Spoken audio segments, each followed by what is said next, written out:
का अनुसंधान करता होता हूँ। अगर आप मुझे कुछ पैसा देंगे तो मैं उसकी गिरफ्तारी कर दूँगा।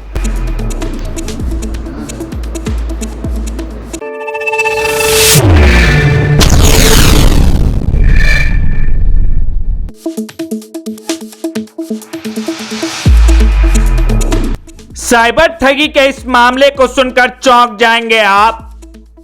हेलो हेलो, महिला थाना से इन्वेस्टिगेशन ऑफिसर बोल रहे हैं और फिर आपके अकाउंट हो गए खाली। क्या है कटिहार में साइबर ठगी का यह पूरा मामला, देखिए एक खास रिपोर्ट। हेलो हेलो, कटिहार महिला थाना में आपने जो केस दर्ज करवाया था उसका आईओ इन्वेस्टिगेशन ऑफिसर बात कर रहे हैं। क्या आपने कटिहार महिला थाना में मामला दर्ज कराया है? क्या उसका केस नंबर यह है? उस मामले में अभियुक्त अभी तक गिरफ्तार नहीं हुआ है। अगर आप चाहते हैं जल्द अभियुक्त गिरफ्तार हो तो आपको उसके लिए 10,000 रुपए देने होंगे। कुछ इसी अंदाज में कटिहार महिला थाना में दर्ज एफआईआर के नाम पर साइबर ठगों ने झांसा देकर ठगी के घटना को अंजाम दिया है। अब इस चौंकाने वाले मामले को लेकर कटिहार साइबर थाना के डीएसपी सद्दाम हुसैन ने कहा है कि मामला कटिहार सहायक थाना क्षेत्र के इमरजेंसी कॉलोनी से जुड़ा हुआ है, जहां की एक महिला के साथ महिला थाना में दर्ज एफआईआर के नाम पर ठगी का एक अनोखा मामला सामने आया है, जिस पर कटिहार साइबर थाना पुलिस भी जांच में जुट गई है।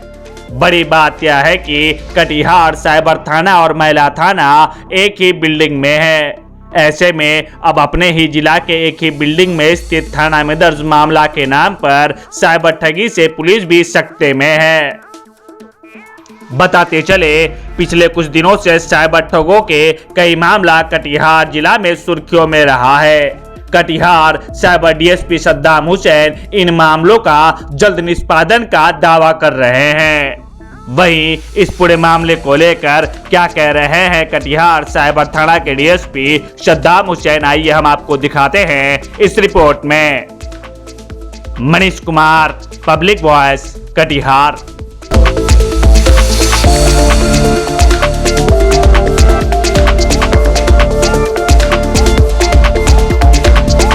महिला थाना के नाम से साइबर ठगी का अनोखा मामला सामने आया, कैसे हुआ है पूरा ठगी पे?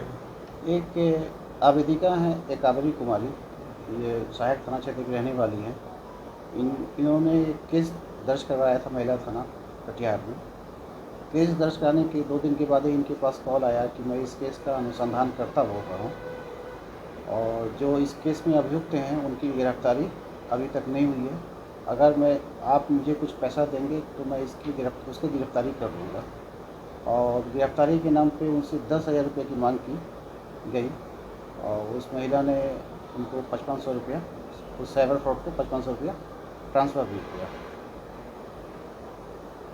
और इस संदर्भ में उन्होंने साइबर थाना कटिहार में एक आवेदन दिया है और एफआईआर दर्ज की गई है, जाँच हो रही है। तो सर उसको महिला थाना से भी वेरीफाई किए क्या इस तरह का केस था या इस तरह से ये वेरीफाई भी हुआ? क्योंकि देखिए, अब एफआईआर है वो ऑनलाइन पोर्टल पे अपलोड होता है और वो पब्लिक डोमेन की चीज़ है और कोई भी उसको देख सकता है।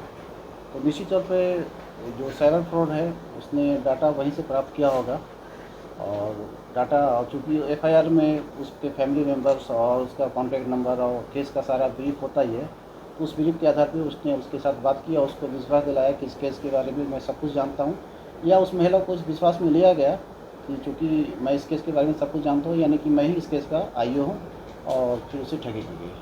महिला थाना से भी क्रॉस चेक हो गया इस मामले का? इस तरह का महिला थाना के द्वारा कोई इन्वॉल्वमेंट नहीं है इसका भी? नहीं, ये तो ऑनलाइन उसने डाटा प्राप्त कर लिया और उसके आधार पर उसने उसके महिला के साथ ठगी कर ली।